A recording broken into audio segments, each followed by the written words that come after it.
Hi, Brian. Can you hear me?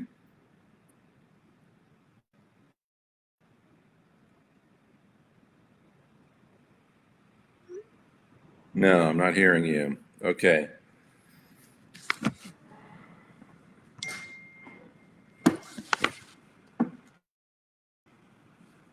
You. There you are. Now I can hear you. All right, I heard welcome you for back, a everyone. second We're just there. trying to sort out this technical issue, hoping to be able to get Jeff Beal back online with us. Hello, hello, hello. Thanks for your patience. Sometimes this tech stuff works really smoothly, and other times it doesn't, and this is one of those times.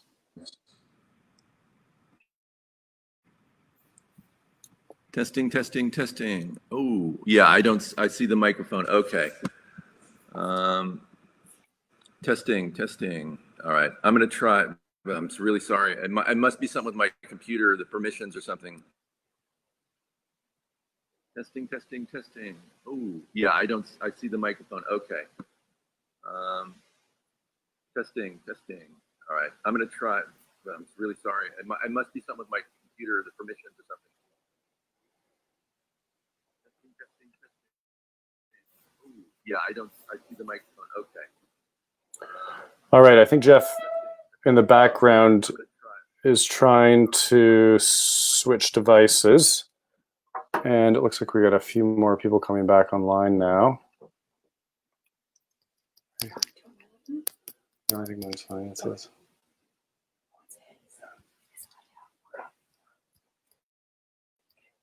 You're doing great, baby. You guys staying good.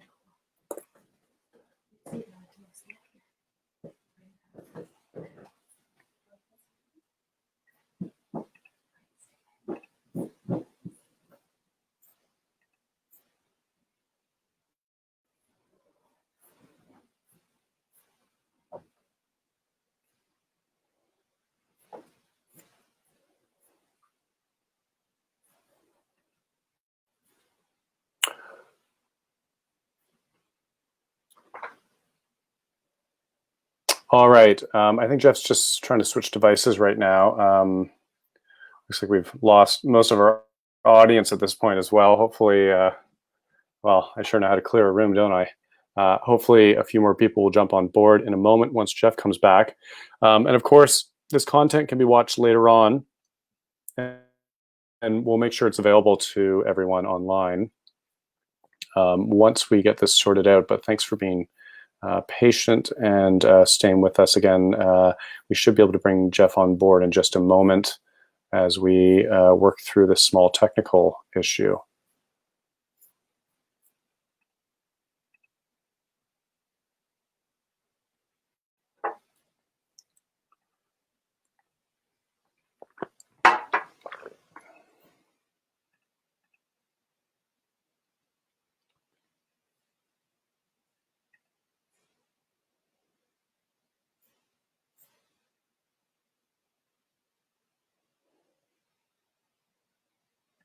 All right, well, in the meantime, I'm going to continue to play a little bit of the audio that we heard before. And again, this is from the first movement of the Salvage Men called A Very Long Moment. And it starts at the beginning here.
Hey there, can you hear me? Nope. All right. I think we have Jeff back on the Right. board here, but I Nope. fear that we maybe have the same issue that we had before. Yeah. Just gonna check my device. I'm showing the. All right, hang on a second, Jeff. I can see on my iPhone. I just can't see on my computer screen. And of course, the issue is that there's about a 10-second delay. Yeah. Can you hear me on your stream? Yeah. You're just getting one of your caught up here. listeners. One of your listeners is saying I can hear him, but unfortunately you can't hear him. Maybe because I'm on the other side of the country, there's an issue. I can't hear you on my screen or on my stream. I can't see you, and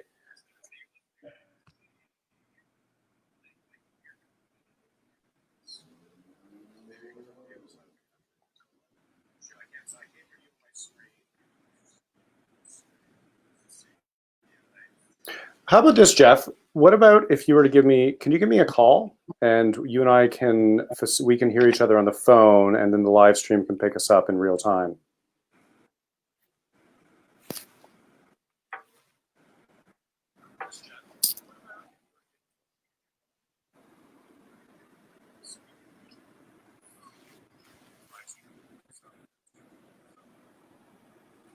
Awesome. Thank you. I think you have my number. Hello. Hi, Brian. How are you? Hi. I'm good. How are you doing? I'm good. It's nice to be able to actually finally be able to talk to you.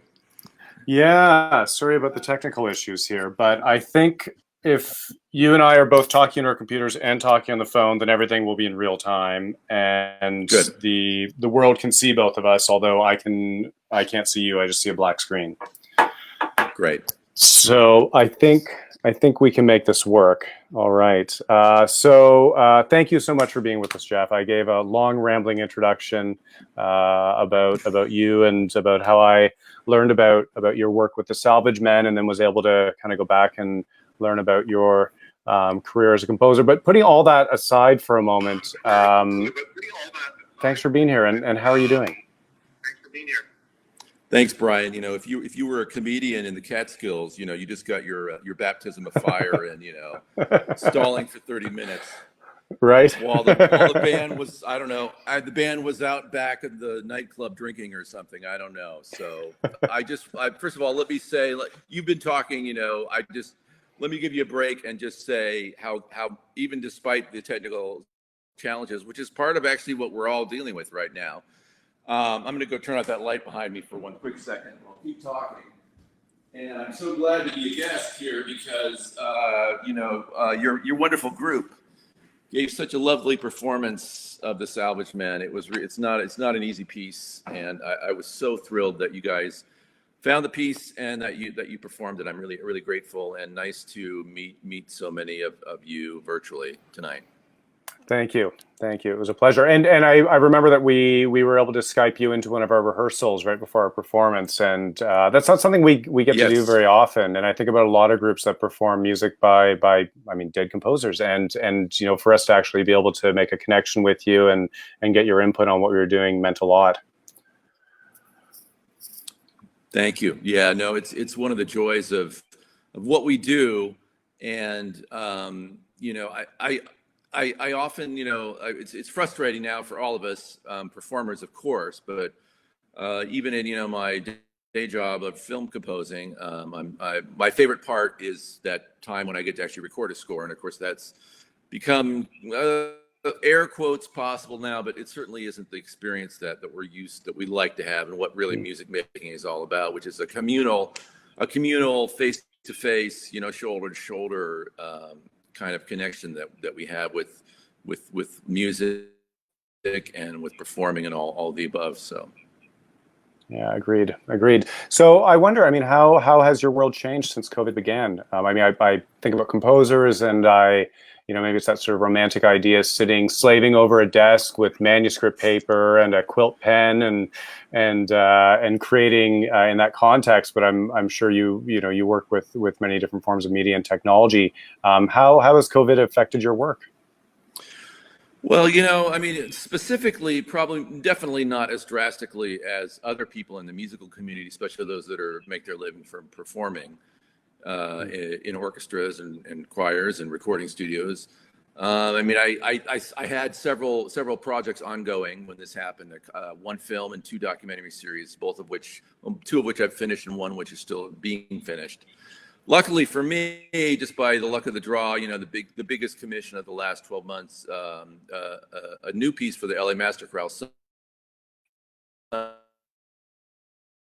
Sort of in the back of my mind saying, wow, this has been a really busy year of writing. I'm just going to kind of just chill out. I'm not going to try to, overschedule. So that has been, I guess, and it's just dumb luck, a good fortune that's happened to my time.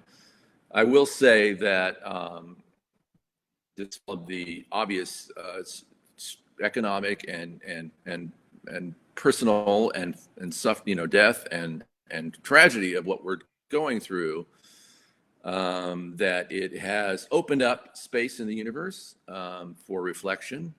It slowed the world down in a very fascinating way. And so from an artistic point of view, it's kind of fascinating to be in the middle of it's a pregnant pause in the world. I guess that's the best way I can say it. I don't know what that translates in the art and what art is going to come out of it, but it certainly makes things precious. It makes me appreciate things that are easy to take for granted. And so I think we all feel that way. Yeah, that's a really great perspective. I know I've seen a number of ensembles just finding new ways to make connections, whether it's doing a live stream series like this or video recordings where people submit things, finding new compositions. And I mean, if there can be maybe not a silver lining, but if we're looking for positives in this situation, I think that there are always creative outlets, and it's great to see inspiration affecting people, finding inspiration during this time. Now, you were just talking about the project that you recently finished. I think that's something we were going to touch upon. Maybe now is a good time, and I believe this is the Sunrise, a Song of Two Humans, the silent film. Yes. So I would love to hear about that. Go ahead. Yeah. Oh, sorry. I guess there's a little bit of a delay in the audio. I was just going to say I'd love to hear about that. As a bit of a side note, Vox Humana was slated to perform the Passion of Joan of Arc silent film with the Richard Einhorn soundtrack about 2 weeks after COVID hit, and we had to shut down, which was devastating for us. But we're looking forward to performing it in the future. But I've been thinking a lot about your work as a composer and getting into choral music, which, if I understand correctly, is a little bit newer to you in the sense that the Salvage Men being a major work with like a major setting of meaningful text.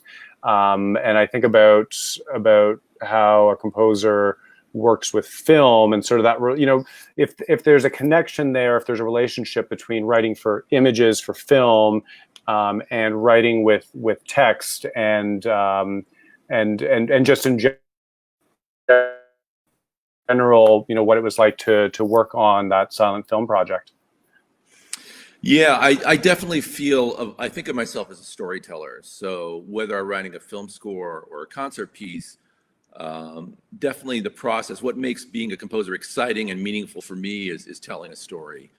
That can if it's purely instrumental music, it could be even if it's a concert piece, there's always some little narrative flying about in my head, whether it's abstract or concrete.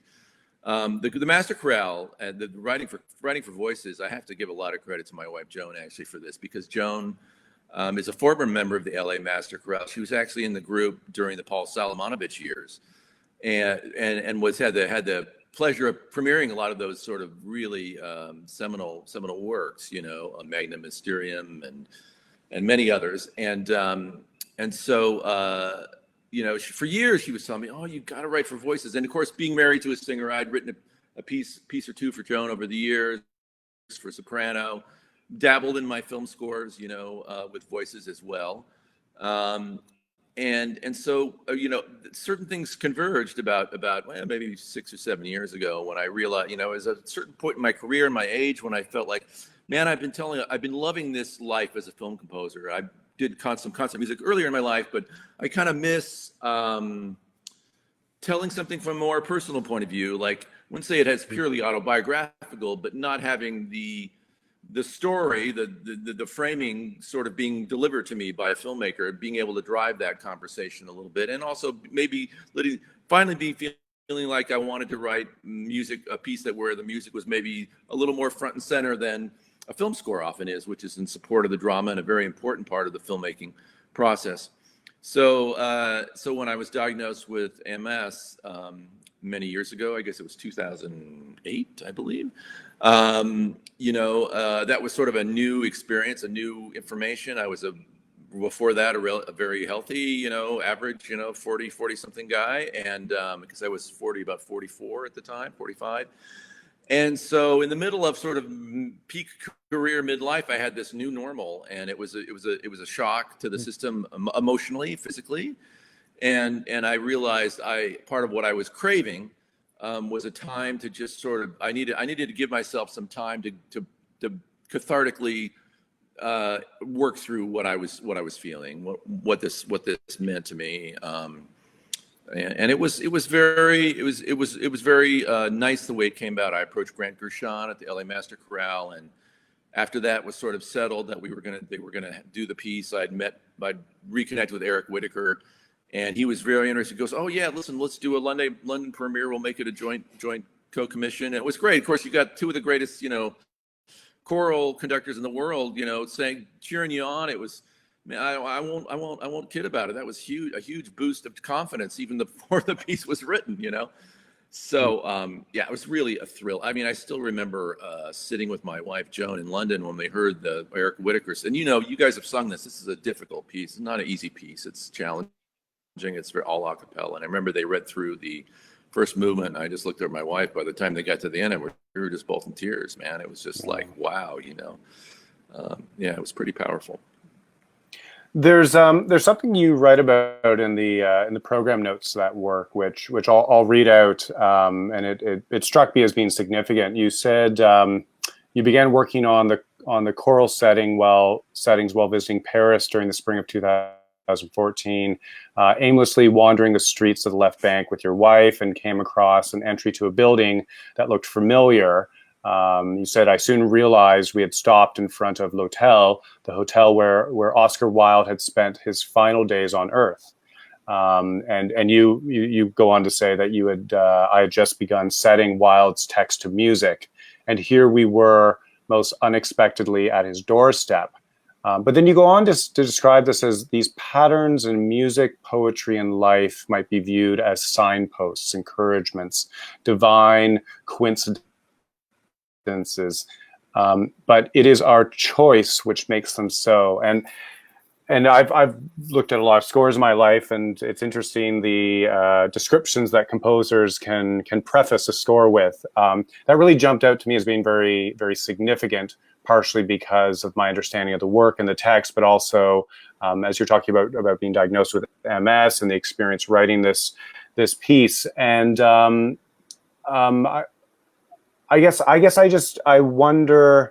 wonder if you could expand on that a little bit in terms of these patterns in life, these signposts, these elements, and how they've maybe affected your career, affected yourself as a person. Yeah, I mean, I think it connects to a worldview in a way, which is, I don't know if you want to call it Buddhist or, but it's almost in, just embracing the unknown and being open to the accidents or the coincidences that might surround a life. And sometimes I feel like if you try to stop controlling everything or forcing your will upon your life and surrender in a way to the universe, that often our brains are wired in a way in which we can start to connect dots, whether that's emotionally, artistically, or narratively. And I think as artists, that's kind of that's what we naturally do. I think I'm a huge sort of science and nature freak. And I think when you look at the idea of rhyme in the universe and the way so many patterns that are beautiful in nature echo themselves time and time again, and from the smallest, tiniest creature to the largest creature, the way a shell is shaped, that same mathematical relationship, the galaxy, billions of light years or millions of light years across. So this idea of pattern, I think, is really important. And just another funny coincidence to layer onto that story, which I had forgotten, but thanks for reminding me that that happened too. But when I was diagnosed, I mean, part of the reason I kind of rediscovered Oscar Wilde was I also at the time was working on a film that Al Pacino directed called Wild Salome, which is a sort of a hybrid documentary he did with Jessica Chastain about the play Salome, Oscar Wilde's Salome. And in the film, Al talked about Oscar Wilde's personal story, which I heard you recounting for your listeners earlier on, and I didn't even know about. And that was really moving to me. And De Profundis, I did not know about that, but Al reads some sections in there, and I really got fascinated by Wilde just because he is so publicly known as this just witicist and humorist and raconteur, and the fact that his personal story had so much had this real tragic turn. And I thought, wow, that's just a fascinating life, a fascinating way in which there was these huge contrasts, and I think one of the things that moved me about his writings from prison, which of course is a very small section, is the first movement, and also in the latter poems that I chose from Kay Ryan, was this whole idea of choice and response to hardship, as how do we look at hardship, and then once we see it and really acknowledge it for what it is, how do we respond?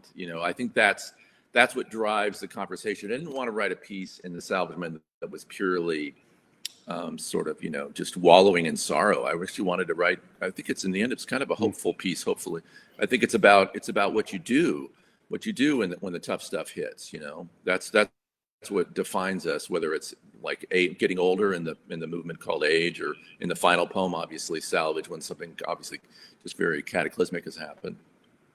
Yeah, I was just looking at the text before we spoke, and it's interesting, the connection with Kay Ryan, who I was not familiar with before looking at the Salvage Men, and she has had a huge career and is quite a well-known American poet. What was your connection with Kay? Did you know about her before you started writing the Salvage Men? No, but I was looking for text, and I was describing to a wonderful friend of mine, Mark Salzman, a novelist who is a wonderful writer and just kind of a friend. I've actually done a lot of films for his wife, Jessica Yu, who's a wonderful filmmaker, documentary filmmaker.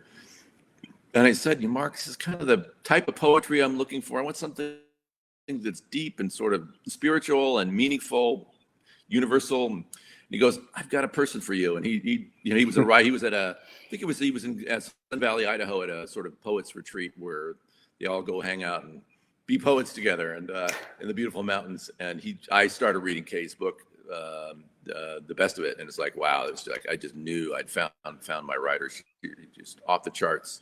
Kind of her poems are so concise and simple.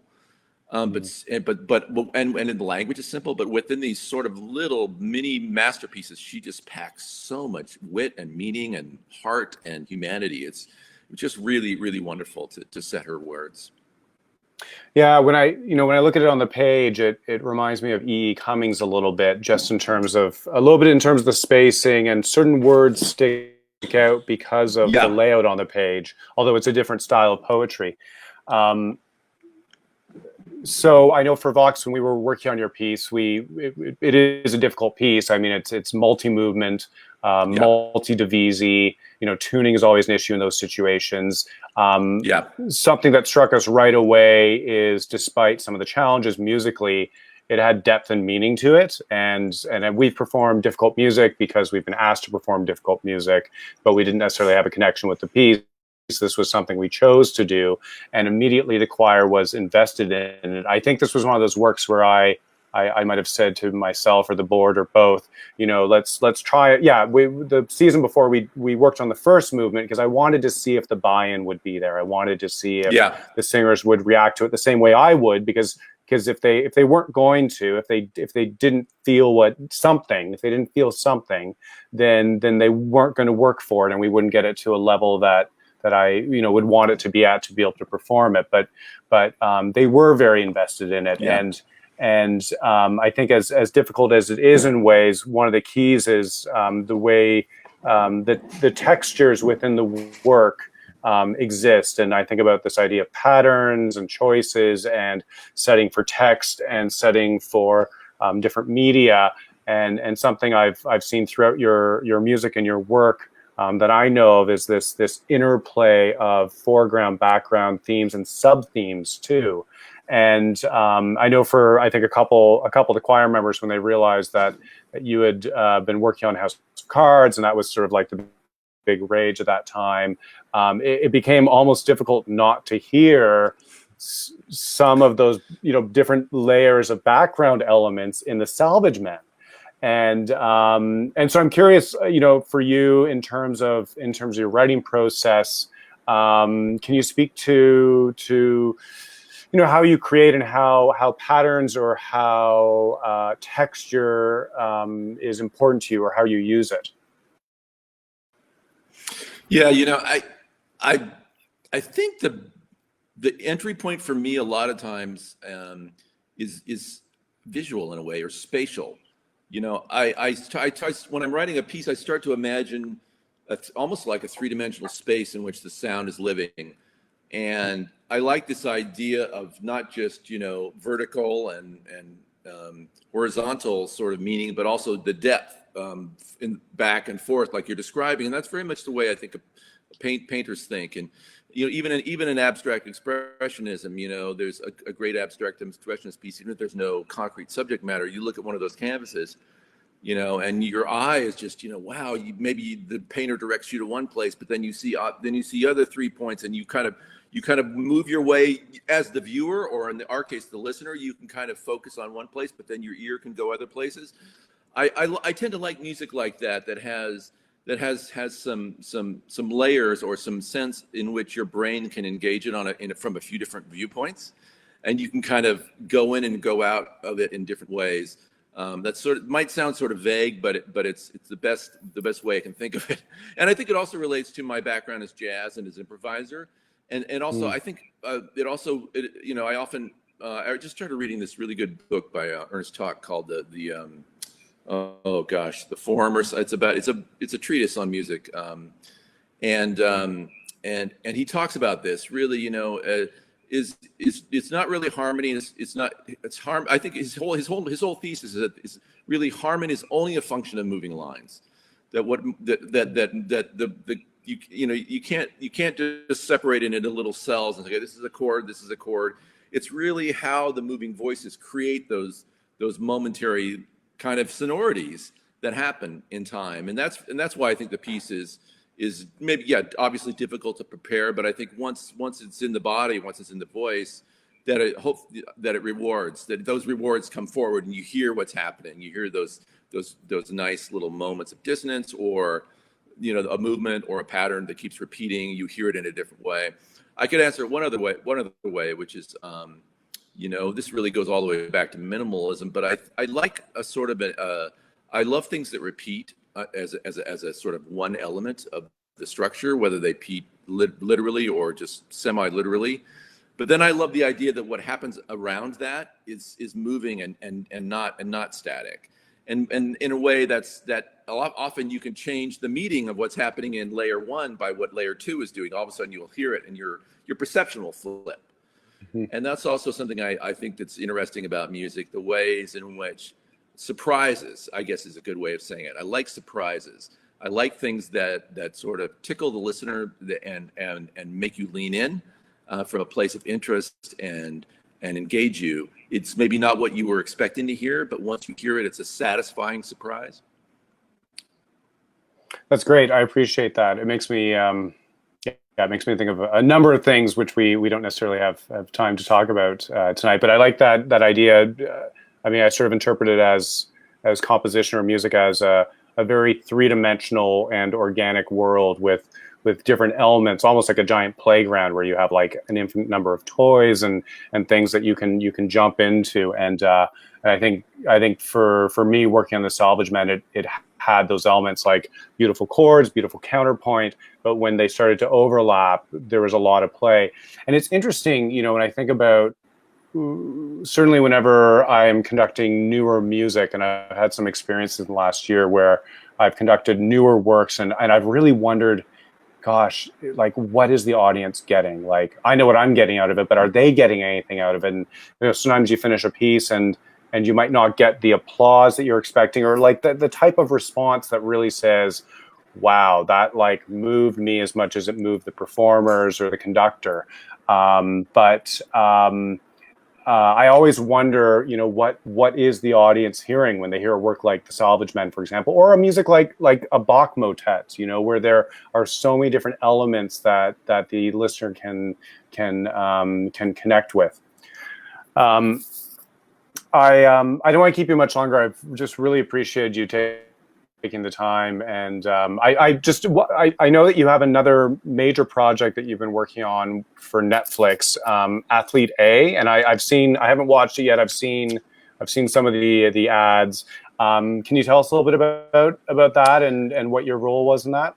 Sure. Yeah, it just premiered on Netflix this past week, and it's a new documentary by Bonnie Cohen and John Shank, who also made Inconvenient Sequel, which I scored a few years ago.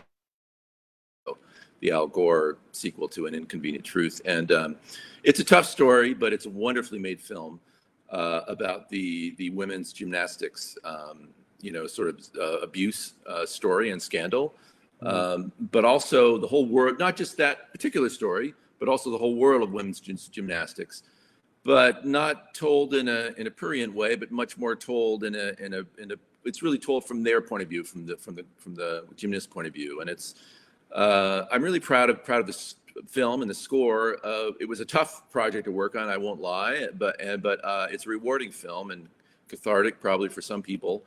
But one of the joys of doing this project was, aside from some voices that sort of are feathered throughout the score, which actually is the director's daughter, who was as a teenager, who's perfect sound voice for the sort of voice of the young gymnast. But the director actually pitched me this idea of the San Francisco Girls Chorus as we were sort of finishing the film. What about them for the end credits? I thought, oh, that's a great idea.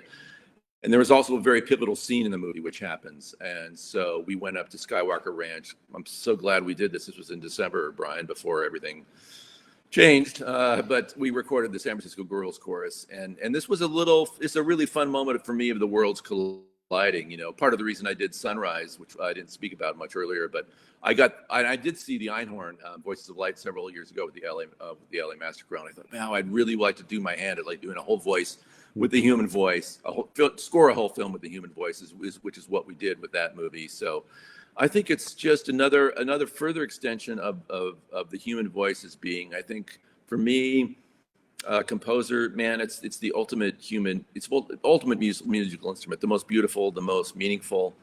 And I find myself very lucky to be able to continue doing it. And I look forward to hearing many more performances with your wonderful group, and just want to thank you for that. Thanks so much, Jeff. I appreciate it, and certainly looking forward to watching Athlete A. I have one last question for you, and if you don't mind, I know for these live events, we've a neat element, you know, trying to find ways to make this different than just a regular interview, and I think a big part of that is finding a way for our audience to interact. And we're actually looking at a series of concerts next season in which the audience can interact with us, not while we're performing, but they can answer questions. They can ask questions, which we'll answer throughout a concert. And I just want to take a quick moment and say, if there's anyone watching right now You know, if you have any questions of Jeff, I'm sure we could take a question or two. And while people are maybe typing that into the comment field on Facebook, Jeff, I'm curious, what, so, you know, just thinking about you starting in sort of the jazz trumpet recording world, working through media, working through film, choral music, you must have a lot of different musical influences. But I wonder if you have, you know, one or two choral pieces that are, you know, kind of desert island works for you. You know, works that just, you know, you always come back to or have had a huge impact on you for a long time, you know, specifically from the choral genre. Do you have any pieces that that you have a really strong connection with? Yeah, I mean, it's funny, you know, the night I was diagnosed with MS, I put on Eric Whitacre's, I think it was Cloudburst. It was his first recording, and Eric's music really, I mean, and I didn't know Morton Lawrence's work as well then as I do now, but that work Eric had done, I just never heard a choir sound like that, and that was just a huge, made a huge impression on me. And it's probably still, you know, some of the most beautiful writing.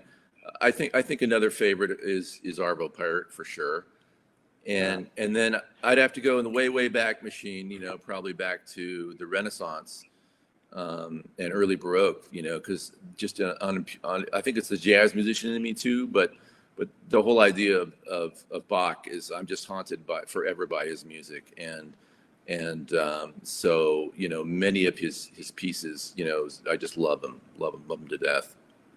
Yeah, that's wonderful. Those are great influences. I think of Cloudburst, which was one of the first pieces of Eric Whitacre's I was introduced to as well, and his ability to make an image out of sound. Like I think about the sound of rain and the clicking of the fingers during part of that song, and the sort of image that evokes.